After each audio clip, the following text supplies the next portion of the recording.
So it's all for play for still. I think so. Do you want to bet against us?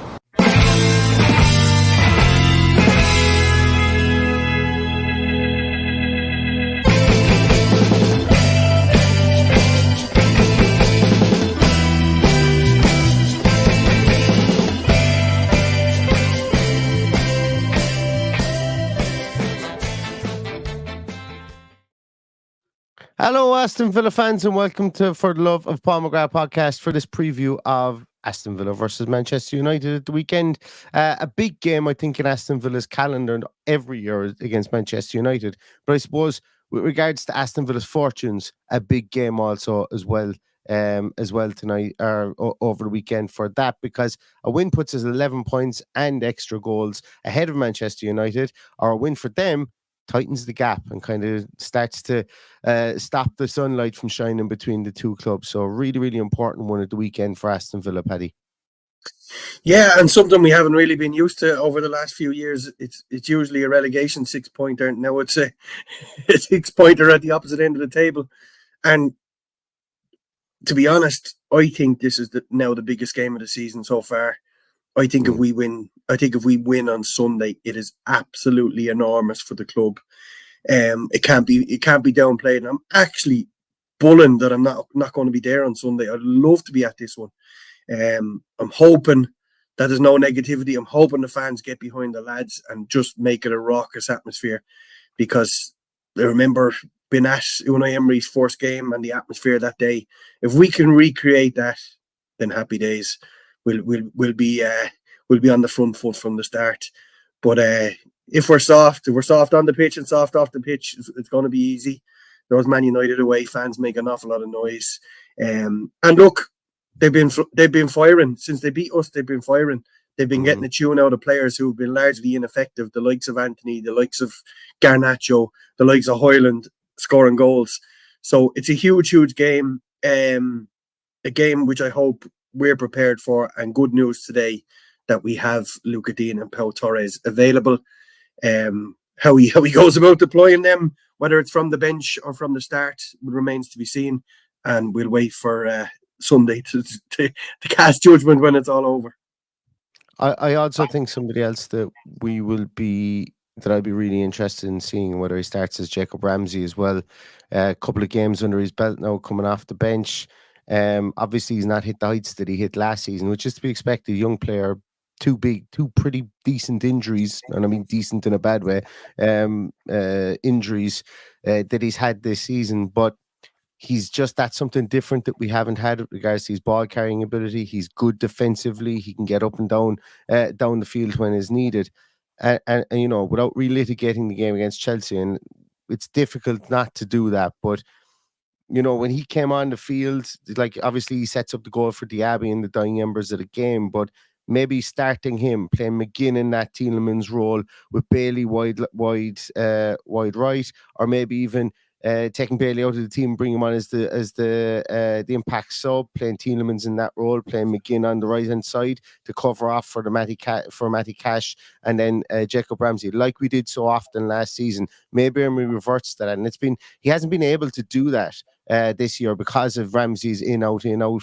injury situation. So it's going to be really interesting at home. Does he revert back to that? Because I've been critical in the last 4 to 5 games of our midfield, save for the Sheffield United game, and it's the reason being is that the midfield has been very static. A lot of people talk about Pau Torres being missed, and that Longley hasn't been the replacement from a build-up point of view and a passing point of view, and that's correct to a certain degree, but he hasn't been a disaster from a passing point of view. But what's had to happen, because he can't play those raking balls, I put this out on Twitter earlier on today, because he can't play those raking balls left and right, our midfield don't get an opportunity, because when you play one of those balls, the other midfield turns. Our midfield gets an opportunity to concertina and get closer in an attacking sense. That's why Emi Martinez would do something like that, where the fullbacks push out to right to the sidelines. Emi Martinez plays maybe that 40-yard ball to Matty Cash on the sideline. It allows teams to compact and pull teams from one side to the other, and allow our defensive shape get together. If our midfield can't do that, they become really static in the middle of midfield. So what Longley had to start doing was trying to beat the quick press, which is teams have now started to do, pressing our centre halves, pressing Kamara and Douglas Luiz. And he's had to try and run past those. And then when you run past those and you've got a static midfield that are being completely and utterly swarmed by the other midfield, it's very difficult to do. So it's going to be really interesting to see how we adapt to this going forward. And I think having a Jacob Ramsey and bringing in a Pau Torres obviously will help us to do that. So I'm not saying that I think both of them will start at the weekend, but it's nice that they're getting back up to speed and those options are becoming more apparent and available to us again. Yeah, well, we saw Pau Torres on the bench on Wednesday night, and it's quite obvious he'd spent a lot of time on the park in order to get back into that position. So I wouldn't be one bit surprised to see him back in there. I suppose the one thing we do have in our favour that it's what six weeks since we played them last. It will be fresh in the memory. I'd imagine they sat in and watched those replays of that game all over the Christmas holidays, so it'll be fresh enough in their mind. They know what they're up against. And it's just about doing something a little bit differently to make our lives a little bit easier and to get at them from the start. Well, look, we went 2-0 up at Old Trafford, but we can't. How many times over the years have we seen games where we went ahead against Liverpool, Man United, Man City, and ended up losing them? That's the worst part of being a Villa fan. For me, anyway, because we know all the glory hunters living here in Ireland are all fans of those teams.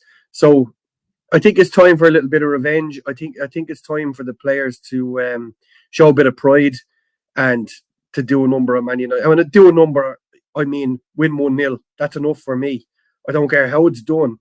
This game is a must-win game for me, and it's definitely a must-not-lose game.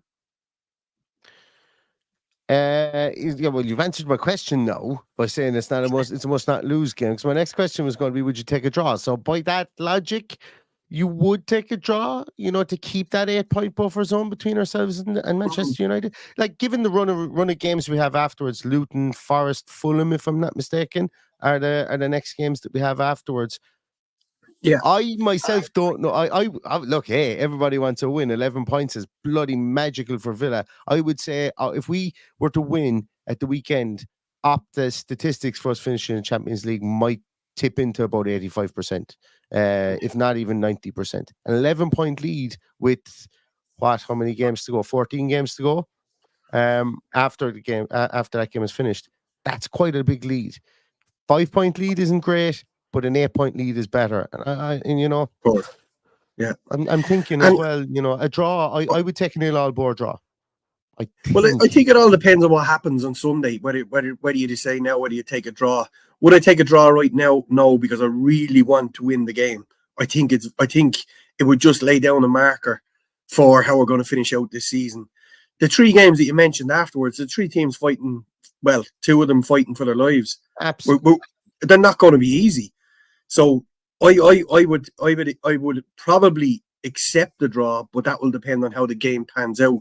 If we're 2-0 up and we draw this game, I will be bitterly disappointed. But if this ends a 0-0 draw after having our goal peppered for 90 minutes, then I'd be very, very happy because they haven't got any closer to us. But I just think it's a huge opportunity in front of the cameras, in front of a packed house at Villa Park. There's not a ticket to be got. I would imagine that once we don't concede early, this is going to be one of the best atmospheres of the season. The fans really want us to win this game. It's a huge, huge game. And I think if the fans get behind them, it would really roar us on from the start. So let's see how it pans out before I say, I'll take a draw. But at the moment, a win is what I want. Absolutely. And the only reason I brought up the next 4 games is because after that, we've a run of Spurs at home, West Ham away, Wolves at home, City away, Brentford at home, Arsenal away. Yeah. Bournemouth at home, Chelsea at home, Brighton away, Liverpool at home, and Palace away. We do have a tough run in. So like the next 4 games for me are mission critical. And then we would be we get good results in the next 4 games, and then we're looking to stop teams from getting results against us that are in and around us. Then after that, and then see where the cards lie would be my my synopsis on it. But it all starts, as we say, at the weekend versus Manchester United. We spoke a small little bit there, Paddy, about their resurgence. They've got Rasmus Højlund scoring goals now, making assists. They've Garnacho. Seems to be Manu seems to be. They've already got him on the plane to the next international tournament. What do you make of Manu, Paddy? Have you seen enough of him to make a determination on him? No, I saw your tweet earlier. He's played 11 games, and they're talking about him playing for England. How many games did Jack Grealish play after declaring for England? And they put him in purgatory, and he was absolutely buzzing in all of those games. So look, nothing would surprise me when it comes to Gareth Southgate, whether he's picked for England or not. Does he deserve it? I think there's a shout for him being an England player further down the line, but very, very young player, very raw, but obviously a very, very promising talent. We've seen so many promising talents come out of Old Trafford in recent years that couldn't keep their feet in the ground. I hope he does for him on a personal level. On a football level, I hope he doesn't, because that obviously means that Man United have got a great player on their hands. But I just feel it's a little bit too early to be making any assumptions, because we had, and every team has false dawns where they bring players in for 10, 15 games and they're absolutely world beaters, and then they just fall apart. Or summer comes and they start smelling themselves and looking around at other options, and start making stupid errors in their personal life. So it's an interesting one. But when I saw him the first day, I didn't think much of him. But as I've seen him since, he's definitely got potential to be one of the greats. So if he keeps that going on the trajectory it's going, he will definitely be one that they might even struggle. If they don't get into Europe, they might even struggle to hold on to him. And like my tweet today was just a kind of more of an outward thought on the fact that, yes, he's a good player and has the potential to be a fantastic player. Absolutely. He's come in and United have trusted him, and he's playing amongst players that are absolutely world class as well. Let's not forget that. And that's not a negative on him as well. So he's a brilliant breeding ground in there. For me, Lewis Miley has probably been better than him. And for me, Adam Wharton is better than the two of them. That was just my thing. So, like, if England are looking to bring somebody as a midfielder, whether it be, I'm not talking about an attacking midfielder or a winger or anything like that, but bring in a midfielder that's a younger midfielder to get used to being around international football and get a look at it. I say bring all three of them. Fuck, what's to be lost? Like, if you're going to bring Henderson, Phillips, if you're going to be at that crack, bring these three guys in. I can guarantee you one of them will, like, if other international teams, like, I take Northern Ireland. If Northern Ireland can slot an Ollie Norwood in there and get 7 out of 10 performances from him when they're going well. If Scotland can bring in the likes, like Scott McTominay wouldn't get in this English team, but for Scotland, he gets in there and he plays absolutely brilliantly as a defensive midfielder. Okay, I won't go as far as brilliantly, but he plays really well in a good team that progresses. You go and you look at Joe Allen playing for Wales. Look at Ireland, Jeff Hendrick, when Ireland were qualifying for competition, and Paddy will laugh because he knows that while Jeff Hendrick did show great potential, and there's nothing really against him, I just have a bee in my bonnet about how some players cannot get dropped, like the English panel from the Irish panel as well. And so my thing is, when you've got all these young talents, bring them in, see what you got in them, and see what way the cards fall. Bring in if Jacob Ramsey was still playing, I would expect him to be in the English setup as well for the Nations League games in or whatever's coming up in the next few months, and then on towards the Nations League games. But it just it even irks me as an Irishman to see the same faces and Henderson and Phillips in there. And I'm on your side, guys. I'm on your side, guys, as English fans. And look, it actually gets under my skin a little bit, just because he goes to Amsterdam and loses a whole day of watching potential English players by watching Jordan Henderson, as if he doesn't know what Jordan Henderson can do, as if he couldn't send someone else. But I hope he had a nice little junket out to Amsterdam and a lovely little day out. But he just gets under my skin for a next Villa player like him to be the way he is, he gets under my skin. But I'm not going down that road because I'm not going to talk about England anymore because we've got to play them twice this year, Neil. Yeah, and that was going to be my segue into it later on. Just a quick little chat. We might as well, and we'll go back to the Man United piece. I am terrified, Paddy, that our Irish football team are going to have to play England now that they've been drawn in the Nations League. There could be some. We could be hiding from the camera. But then again, some way somehow we just bring back Shane Long or something like that, Paddy, and he'll end up popping one in the back of the net. It's some way somehow we just always seem to like a true Villa fan. I won't be hiding from anybody. I will be in Wembley for the game, and I'll be in the Aviva Stadium for the game, and I'll be supporting my team. And when it's over, it's over. Whether we're in the shit situation we're in at the moment, or whether we were in the heights as we talked about with Paul McGrath under Jack Charlton, I've always been an Ireland fan and a patriotic Ireland fan, and I make no apologies for that for anybody. But I'll be at both games. I booked my hotel in London today for the fixture in November, so it's something to look forward to because we've been used to being playing Georgia and Albania, and let's face it, murderous journeys to Eastern Europe to play football. So to have a nice trip to London to play at Wembley for only the second time at the new Wembley. And let's face it, they only beat us once in 35 years, and that was a friendly. So anyway, by right, our little nation, we shouldn't even be turning up against a team or a country with 56 million population. But we'll turn up and we'll fight, and see what we'll happens. We'll have a few beers. And that's it. Yeah, and we'll create a bank holiday after it if we somehow win, an unofficial bank holiday the day afterwards. No, I'm going to steer you back, Paddy, towards Aston Villa versus Manchester United, because I mentioned to you, Paddy, that I've got a little bit of a quiz for you.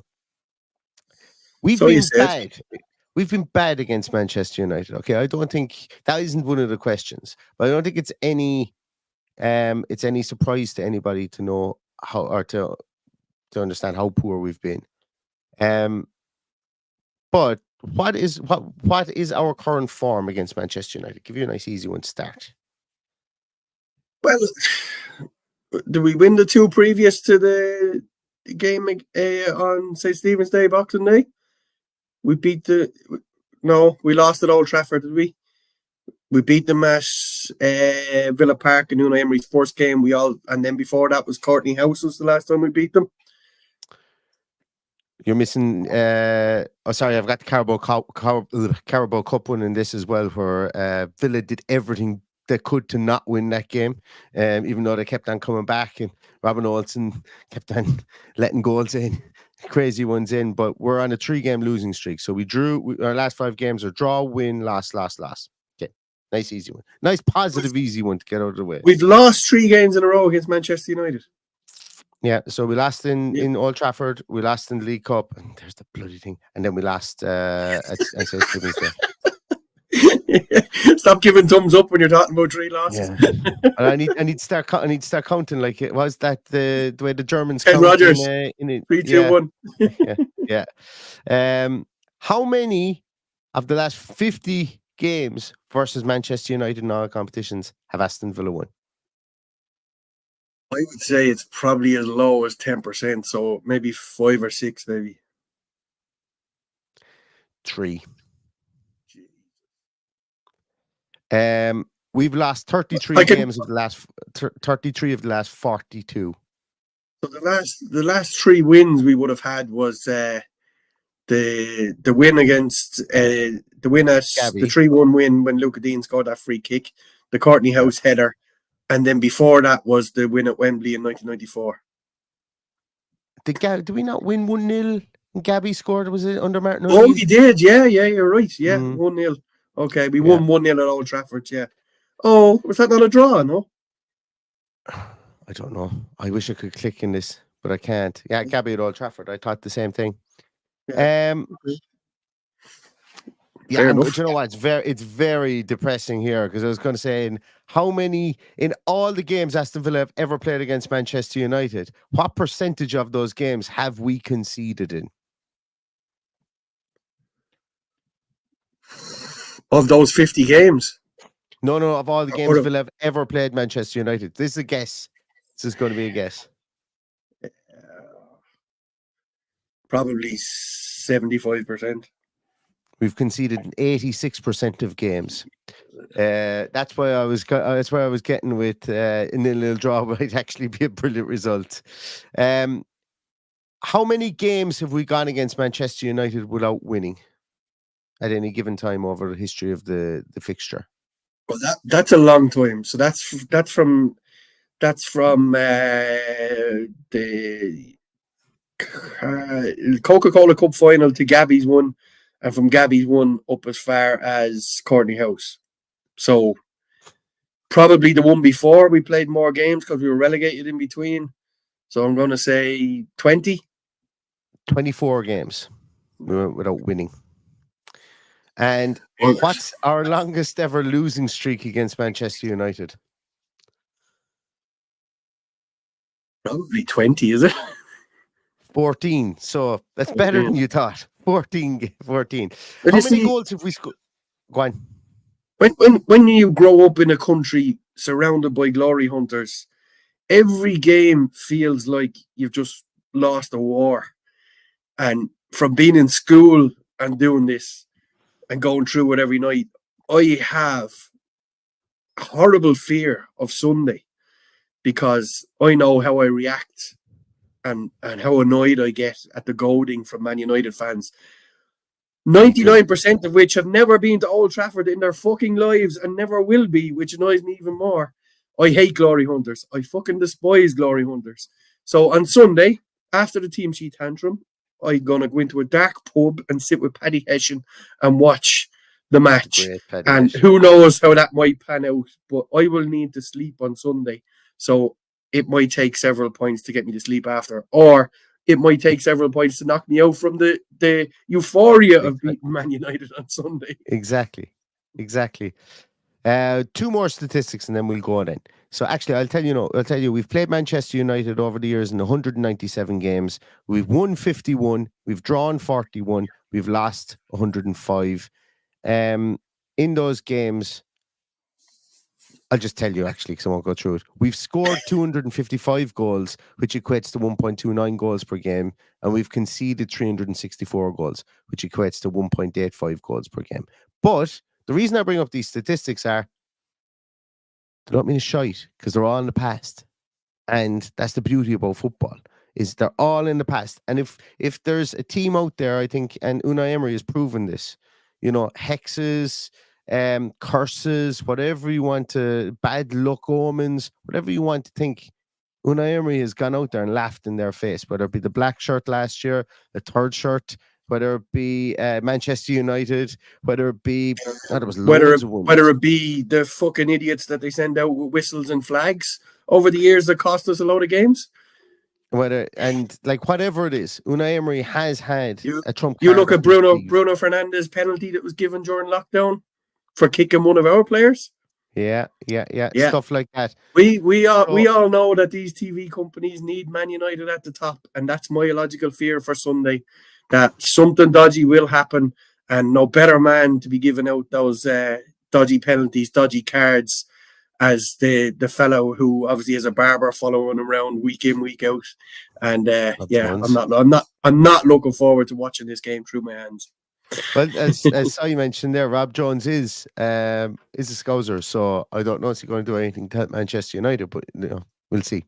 Do what he's told, like the rest of them. Look what Phil Dowd did at Wembley. Oh, I didn't want to ruin a cup final. That's true. Yeah, so why let the laws get in the way of it? Ruining a cup final. Get in the way of a good paragraph in your autobiography, Philip. Why let that happen? But anyway, look, we can get bitter all we want here, and we probably should. But look, there'll be lots and lots of time for that as the weeks and months do go on. But a huge game for Aston Villa at the weekend. Incredibly poignant as well. I think that we're getting defensive reinforcements back just when we need them. It would be great if we were all of a sudden just to see Emi Buendia on the grass or something along those lines. I think that would be a huge shot in the arm. give him, the attacking reinforcements that just specifically that central attacking player. We're struggling to find consistency there, and I'm not saying that Buendia is that consistency, because we all have this tendency, me included, for players to get infinitely better the longer they're out of the team. And once again, that's not denigrating Buendia, but it's also not making him a saint either regards to but he fits into this team, and he fitted in an awful lot and creating that gap and that spacing area.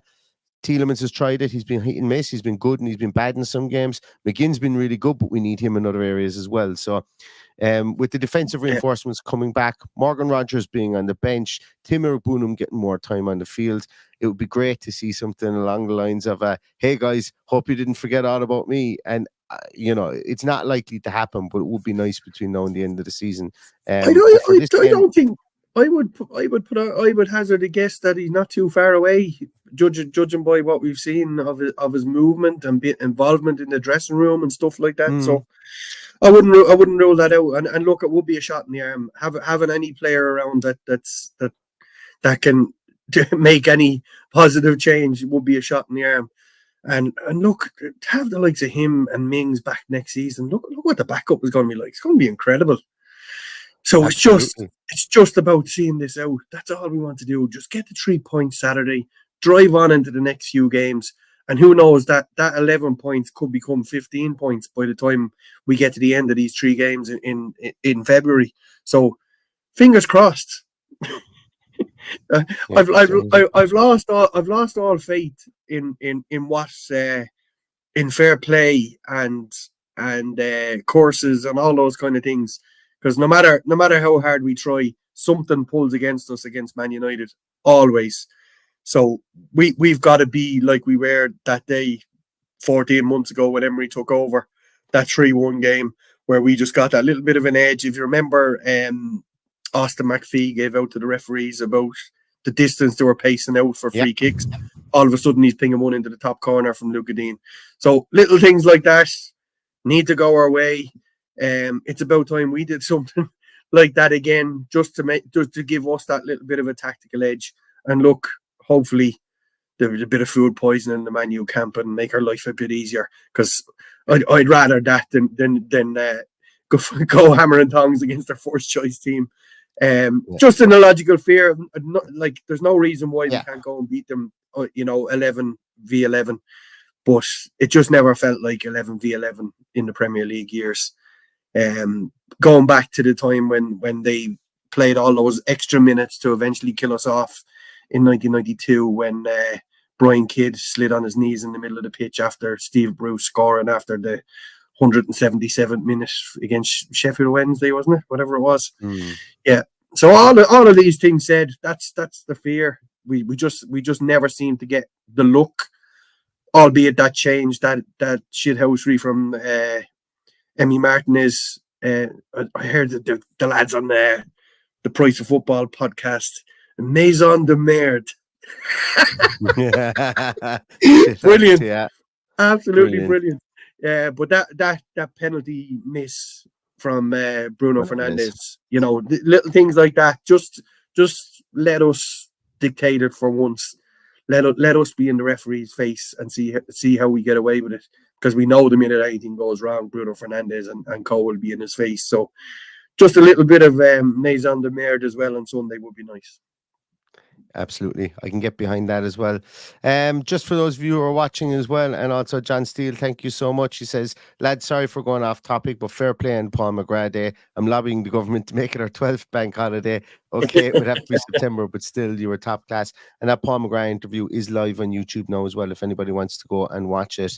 I will say it was a real huge highlight for us to be able to do that. With some technical difficulties on the day that we couldn't get sorted during the podcast, but everything, I'm absolutely thrilled and proud of the day that we put on. And I think the amount of time that the great man spent, he spent nearly 2.5 hours signing autographs for people and getting his photograph taken, and just a top person, like really great for everybody that was there, and it was great to extend his time and give us his time on the stage for the podcast as well. Exactly. So, and if you haven't watched it yet, it's about 40 minutes. It's 40 minutes at one stage that we didn't think we were going to get because he was so long meeting everybody. And you know what? I don't think anyone in the room would have complained if we didn't get those 40 minutes. No. But in fairness to Paul, after everything he'd been through, he and the 2.5 hours of people bending his ear and telling him how great he was, I'm sure he enjoyed it too. I'm sure anyone would enjoy the love that was in there. But it threw us because we didn't know how long we were going to get or which questions to ask. But I think we as we always do, Neil, we basically just winged it and got through it. And fake it till you make it, Paddy, isn't it? Well, that's it. Yeah. Yeah. Like, I hope people enjoyed it. I hope people like if you're listening to this on Spotify or Apple or whatever, I encourage you to go and watch the video because the facial expressions, the little things that he does. There's a surprise video in there that you should probably watch and have a look at as well. Yeah. It was just amazing to be able to do what we did. And pull it off in Limerick with nearly 250 people there. It was just a dream come true. We hope all of those people who weren't from Limerick came and had a ball and enjoyed everything our city has to offer. And we'll see you all again there sometime. But absolutely, maybe someday we'll get one back in Limerick. But it's nice to bring it around and not just do everything in Dublin or Birmingham or whatever. So we'll look forward to the next one, and I got a lot of questions about the next one. Nothing is decided yet other than the date, so we will keep you posted. There is plenty of time. You've got plenty of time to plan yourself. It will go ahead on that date, even if it's just me and Neil and a few special guests. We will try and get a couple of players in, or at least one anyway, and see how we get on. But there's plenty of time. We've got 2 months. Fine. if anybody has an extended contact list for any ex-players or any ex-managers, send them our way as well. But just on the event we held there, I'd like to echo Paddy. Thanks so much to everybody. Like, it was 2.5 hours of, Paul travelled 4 hours to get to the gig, and obviously had to travel 4 hours back from the gig as well. And to give us the extra time, almost an hour and a half extra time, and I'm saying it because just so appreciative of it as well. And when Paddy said the podcast nearly didn't go ahead, we were willing, as long as everybody got something signed and got the photograph taken with him, we were willing to forego the podcast altogether, because we had to respect obviously the man's time himself as well, and and so on. And we didn't want to take the mick, I suppose, as we say over here, with regards to stuff like that. But he was so good to give us that time. He was so, and then, it's just one of those things. Then the bloody projector then tilts downwards. You'll see it on the thing, but it's all good. We got there in the end. It's all about what he says for on the podcast, and we really appreciated it. Appreciated his time.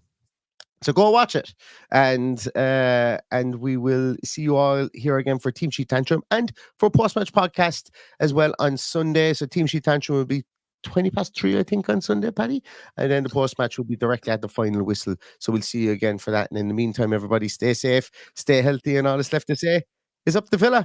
Up the Villa.